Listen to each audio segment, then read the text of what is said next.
আসসালামু আলাইকুম, আমি এস ফারদিন আহমেদ। তো আমি আজকে আপনাদের সাথে আরেকটি টপিক নিয়ে আলোচনা করবো যে আমাদের আঙ্গুরের শিকড় গজানো কতদিন পরে, আঙ্গুরের চারা বসানোর কতদিন পরে শিকড় গজাবে।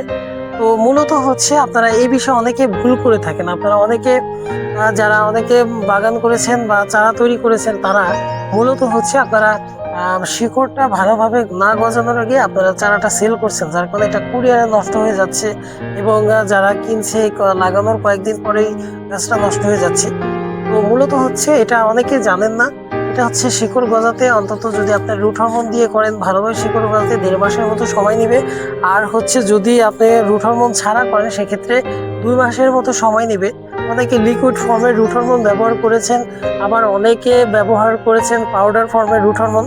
তো আপনারা যেটাই ব্যবহার করেন, আবার অনেকে প্রাকৃতিক রুট হরমোন যেমন হচ্ছে অ্যালোভেরা ব্যবহার করেছেন।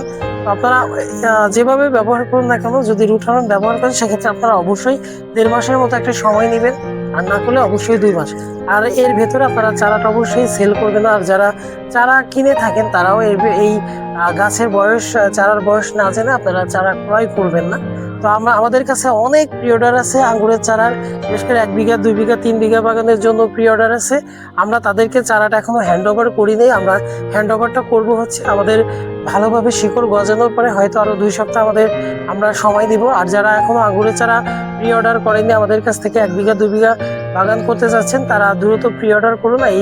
এই চারাগুলো অন্য যে কোনো জায়গার থেকে ভালো হবে, কারণ আমাদের এখানে অনেকগুলা মেডিসিন দিয়ে চারাগুলো করা, যে কারণে আমরা এই চারাগুলো গ্রোথ অন্যদের থেকে তুলনায় ভালো হবে। তো আমি আর ভিডিওটা বড় করছি না, সবাই ভালো থাকবেন, সুস্থ থাকবেন। আল্লাহ হাফিজ। আমি S Fardin Ahmed, grape engineering থেকে আজকের মতো বিদায় জানাচ্ছি।